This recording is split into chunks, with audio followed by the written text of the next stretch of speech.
Hey, are you still thinking about soloing in the key of C? Well, I am. Alright, key of C, soloing. So we did chords, we did riffs back in June. It's July now. So let's do, in case I lost you on some of that soloing talk, let's just make it a little easier. I talk about a certain kind of bass line guitar lick for soloing, and we're talking about maybe developing phrasing instinct. Here's the lick. It's like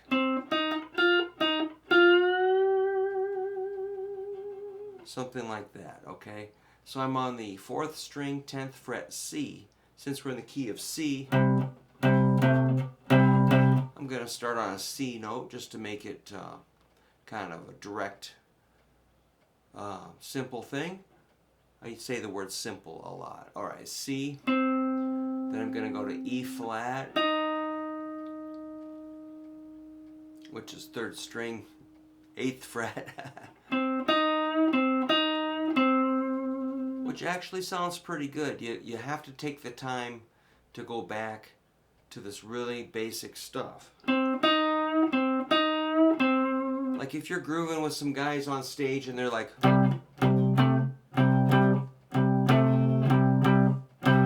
there's some vocals and keyboard and multiple guitars and drums and all kinds of stuff, or just yourself. That's just a 2-note phrase, a C and an E flat, but it sounds awesome. Yeah, C, E flat, C, E flat, C.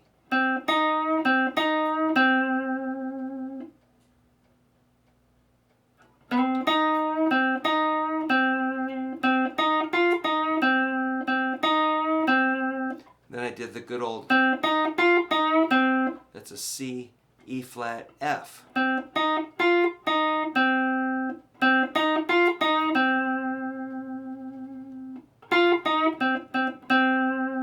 3 notes.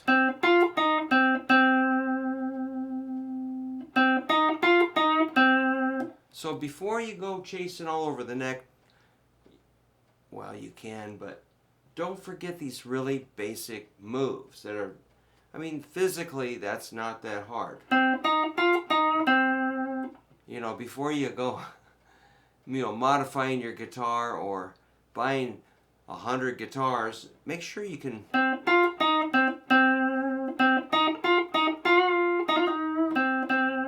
that's just messing around with those 3 notes. So kind of putting a limit on your notes. Play a minimal amount of notes, but make it sound heavy. I did a hammer-on pull-off.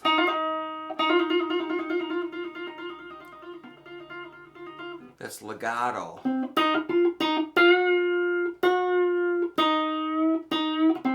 So I'm bending the F and the E flat. And the root C, shake it a little bit.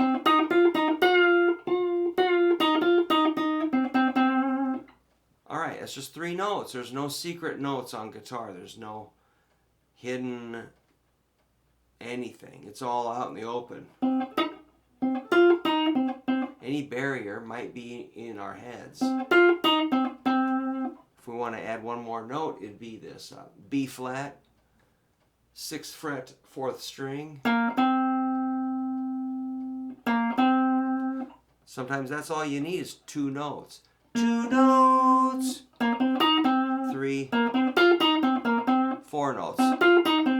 So physically, that's just kind of a box shape, kind of geometry.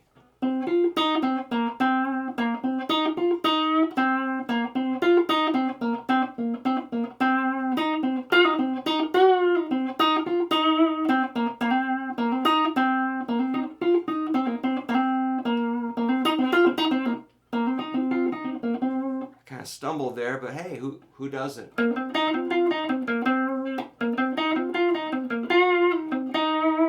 So bending that F just a little bit up. And So remember when you bend, don't make that sound. And don't necessarily let it down. Don't let it sag. Once you get it up, hold it up for a while. Practice holding the note up. Okay, I'm still holding it. I'm going to pick it again and let it down. Most of my students, when they bend and then they sort of abandon the note like this. You know, like what happened? That was a little bit of exaggeration. Once you get it up, let it down like this.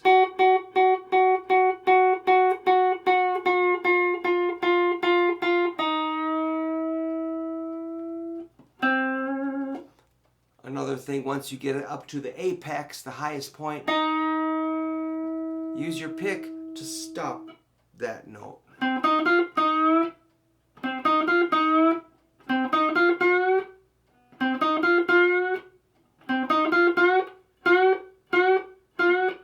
Hear how it stops when it gets high? I'm just touching it with my pick.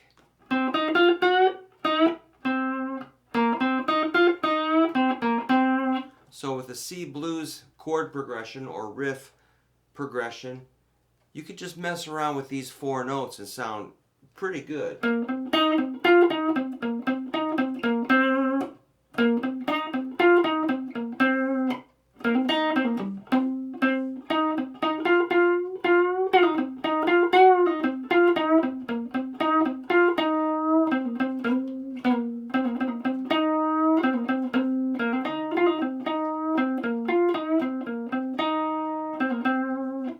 And you can always add another note, like that's a G, 5th string, 10th fret.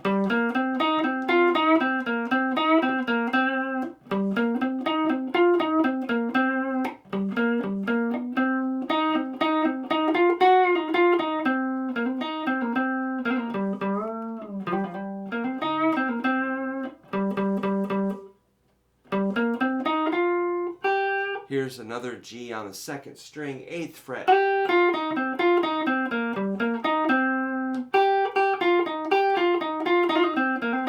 So really, it's kind of like taking time to smell the flowers.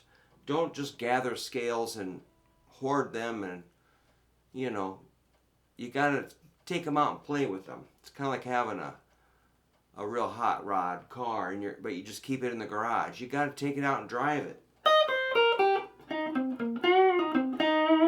And remember, phrasing can kind of emulate speech patterns.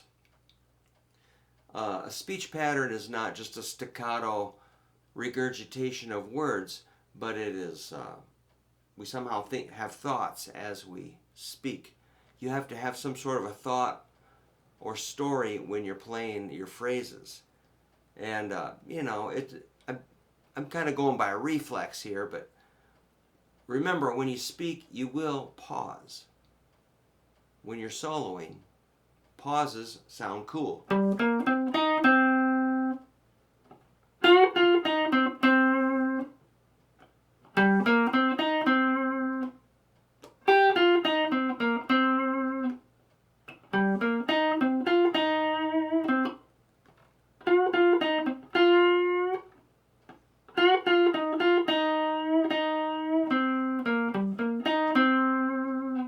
Just an idea for phrasing.